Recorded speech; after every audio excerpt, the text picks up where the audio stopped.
Dumaan man ang gera o batas militar, nagkaroon man ng mga pagbabago. Hindi na tinag ang masidhing pamamanata ng mga deboto sa Poong Jesus Nazareno. At kada taon po, milyon-milyon pa rin ang sumasama sa traslasyon, bitbit ang kani-kanilang hangarin. Saksi, si Rafi Tima. Larawan ng pagpapakasakit ni Kristo para sa kapatawaran ng mga kasalanan. Simbolo ng kanyang pag-ibig na kinakapitan ng milyong-milyong deboto. Sa paglipas ng mga taon, tila nagtatagpo ang kultura, kasaysayan at masiding pananampalataya sa mga traslasyon ng Jesus Nazareno. Ayon sa primer ng Minor Basilica and National Shrine of Jesus Nazareno sa Quiapo, mga Agustinong Recoletos ang nagdala ng imahe ng Jesus Nazareno mula sa Mexico noong 1600s, panahon ng galleon trade. Matapos dumaong sa Cavite, dinala ang imahen sa Bagong Bayan at saka inilipat sa San Nicolas de Tolentino Church sa Intramuros. Isa pang replika ng Nazareno ang kinumisyon dahil sa dumaraming deboto. Noong 1700s, iniutos ni Archbishop Basilio Sancho de Santa Justa y Rufina ang paglilipat ng imaheng ito sa Quiapo Church. Walang tiyak na petsa kung kailan nangyari ang paglilipat. Pero mula noon, naging sentro ng pilgrimage at debosyon ang simbahan ng Quiapo. Ang isa pang imahe ng Nazareno na naiwan sa San Nicolas de Tolentino, nasira noong binomba ang Intramuros noong 1945. So wala na po yung galing sa Mexico. So at some point in its history, 1700s, nagkaroon ng popular devotion ng Nazareno hindi sa Intramuros, kundi sa Quiapo, which is outside the walls, no? At yung replica na yon ng original, yun ngayon yung ating tinatawag na matandang imahen dito sa Quiapo Church. Ito po ay gawa na dito sa Pilipinas. Gawa na po sa Pilipinas. We also believe Pilipino na rin yung gumawa. Para mapangalagaan ng imahen sa Quiapo Church, ang ulo nito ikinabit sa katawan na nililok noong 1990s at permanenteng nakalagak sa simbahan. Ang katawan lamang nito ang ipinoprosesyon ngayon. Kinabitan ito ng panibagong ulo at may mga bahagi rin na nirefurbish o inayos. Ayon sa historian na si Xiao Chua, walang tala kung kailan eksaktong nagsimula ang pagbuhos ng mga deboto sa Quiapo. Dati, sa paligid lang ng Quiapo ginagawa ang prosesyon. Hapon ang simula nito at tapos na sa loob ng 2 hanggang 5 oras.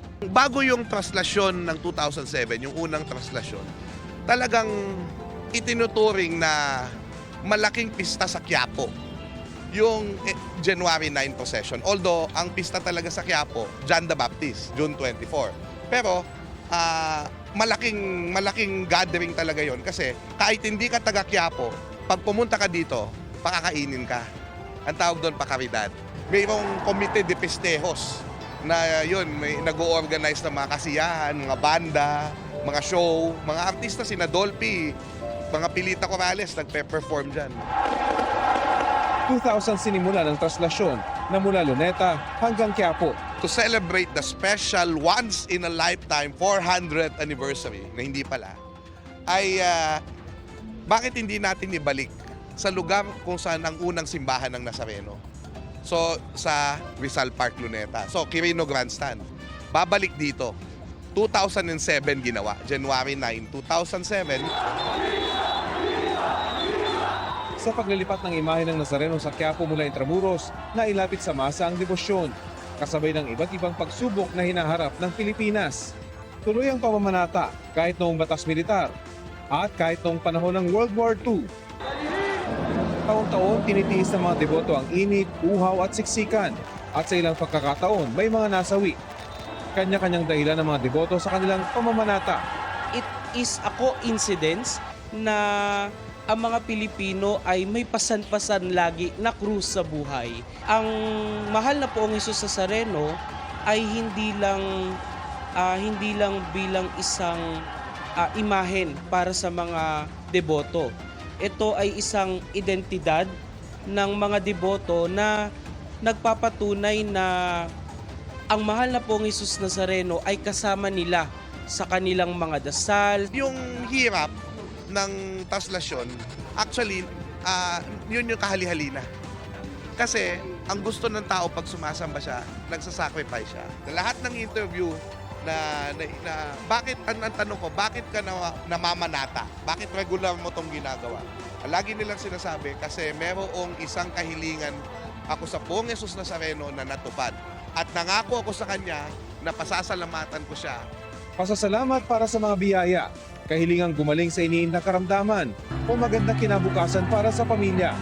Sa gitna ng dagat ng mga tao na nasasaksihan taon-taon, nakapaloob ang iba't ibang intensyon at panalangin para sa Diyos. Sa pagdaan ng mga panahon, nagkakaroon man ng pagbabago, lalo sa pagsali ng mga bagong henerasyon, hindi napapawi ang debosyon, lalo na sa mga tunay na naniniwala rito. Nagpasalamat kami kasi ang maraming blessing ang binagkalob sa aming mga anak, sa mga apo ko. Hanggang malakas pa kami, hanggang buhay kami. Pag ako'y nawala sa mundo, doon pa rin ako, katoliko pa rin ako. Kahit anong mangyari, sa Panginoon pa rin ako. Para sa GMA Integrated News, ako si Rafi Tima, ang inyong saksi. Mga kapuso, maging una sa saksi. Mag-subscribe sa GMA Integrated News sa YouTube para sa iba't ibang balita.